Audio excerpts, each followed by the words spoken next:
फ्लिपकार्ट पे बिज़नेस करना बहुत आसान है। इसके लिए क्या प्रोसीजर होता है, किस तरीके से आप बिज़नेस करते हैं, उसको आज हम समझेंगे। तो बिज़नेस के लिए आपको सबसे पहले फ्लिपकार्ट सेलर हब डाउनलोड करना पड़ेगा।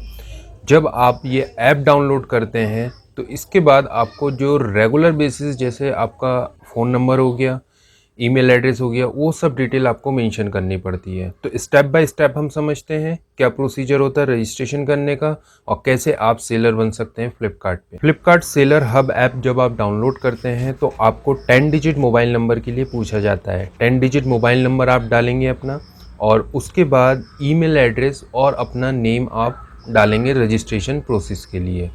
तो रजिस्ट्रेशन प्रोसेस के लिए आपको फिर पासवर्ड भी सेटअप करना है। आपको चाहिए सबसे पहले जीएसटी डिटेल। जब आपके पास होती है तो नेक्स्ट स्टेप है आपका बैंक डिटेल। अगर बैंक डिटेल है तो तीसरा आपको चाहिए प्रोडक्ट। तो ये तीनों चीज़ों के साथ आप फ्लिपकार्ट पे इजीली रजिस्ट्रेशन कर सकते हैं।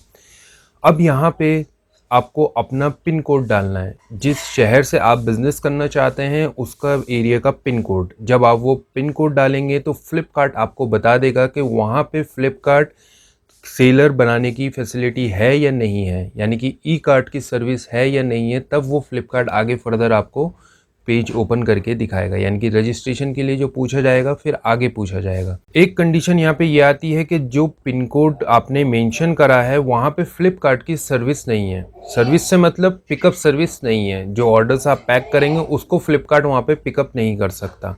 तो आपके पास ऑप्शन है कि आप दूसरी लोकेशन का पिन कोड वहाँ पे डाल दें।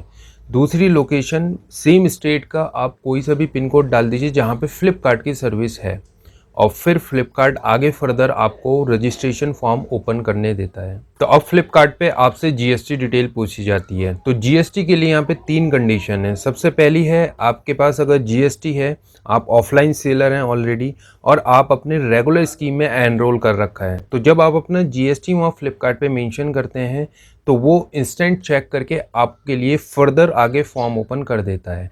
तो आपके पास जीएसटी है, आप मेंशन करिए और सेलर बन जाइए। सेकंड कंडीशन है कि आप जो कैटेगरी में डील करना चाहते हैं उसमें जीएसटी नहीं है, यानी कि जीएसटी एग्जाम कैटेगरी में आप डील कर रहे हैं जैसे कि बुक्स। तो उस कंडीशन में आप जीएसटी एग्जाम पे क्लिक करिए और आगे फर्दर फॉर्म आपके लिए ओपन हो जाएगा। थर्ड कंडीशन है कि आपने जीएसटी के लिए अप्लाई किया है बट आपके पास जीएसटी नहीं आया है। तो उस कंडीशन में जब तक आपको जीएसटी अलॉट नहीं होता है आप जो है फर्दर आगे ओपन नहीं कर सकते, यानी कि जो रजिस्ट्रेशन प्रोसेस है वो वहीं पे रुक जाती है उन सेलर्स के लिए जिन्होंने अप्लाई कर रखा है जीएसटी के लिए। क्योंकि यहाँ पे जो प्रोडक्ट आप सेल करना चाह रहे हैं और जिसमें जीएसटी है तो वो विदाउट जीएसटी नंबर के आप सेल नहीं कर सकते। अब यहाँ पे आपको अपना सिग्नेचर स्कैन करना है और वो अपलोड करना है। तो यहाँ पे एक बात मैं आपको बता दूं कि जो जीएसटी नंबर है और जो सिग्नेचर आप स्कैन कर रहे हैं वो जस्ट फॉर इनवॉइस है, यानी कि जो कस्टमर प्रोडक्ट परचेस करता है और जब उसका इनवॉइस बनता है तो वो वहाँ के लिए है। सपोज़ हम यहाँ पे मानते हैं कि आप जीएसटी एग्जाम कैटेगरी में डील कर रहे हैं, तो आपको यहाँ पे बिज़नेस टाइप बताना पड़ेगा, बिज़नेस नेम बताना पड़ेगा, और जब ये दोनों चीज़ें बता देते हैं तो फिर फर्दर आपसे फ्लिपकार्ट आपका पैन कार्ड डिटेल पूछता है। तो पैन कार्ड डिटेल आप मेंशन करते हैं। फिर लास्ट में आपसे पूछा जाता है कि प्रूफ ऑफ एड्रेस दीजिए जहाँ से आपको पिकअप कराना है। तो प्रूफ ऑफ एड्रेस के लिए कोई सा भी डॉक्यूमेंट्स आपका लग सकता है, जैसे इलेक्ट्रिक बिल हो गया, आधार कार्ड हो गया, बैंक की पासबुक हो गया। ये डॉक्यूमेंट्स जो भी आपके पास हैं वो आप प्रोवाइड करवा दीजिए, और फिर उस जगह से आपको जो भी ऑर्डर आएगा फ्लिपकार्ट ऑटोमेटिकली वहाँ पे आके उनका कोरियर सर्विस पिकअप कर लेगा। फर्दर आगे आपसे बैंक डिटेल पूछी जाती है जहाँ पे आप अपना बैंक अकाउंट नंबर मेंशन करेंगे और आईएफएससी कोड डालेंगे। जब आप ये दोनों चीज़ें करते हैं तो फ्लिपकार्ट ऑटोमेटिकली आपका जो डिटेल है वो फैच कर लेता है।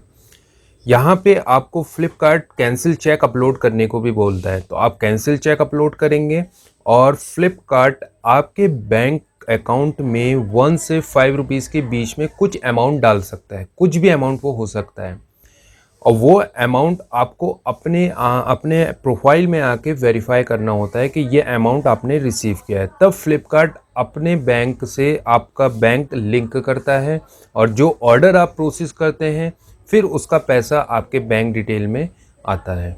ये प्रोसेस आप कंप्लीट कर लेते हैं तो फिर फ्लिपकार्ट का डैशबोर्ड आपको मिल जाता है, जहाँ पे कुछ इंपॉर्टेंट पैरामीटर्स आप चेक कर सकते हैं, जैसे नंबर ऑफ़ ऑर्डर्स, जो लिस्टिंग आपने कर रखी है वो आपको शो होगी।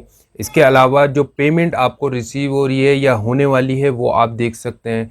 तो ये कुछ चीज़ें होती हैं सेलर्स के लिए जो मेनली वो चेक करते हैं।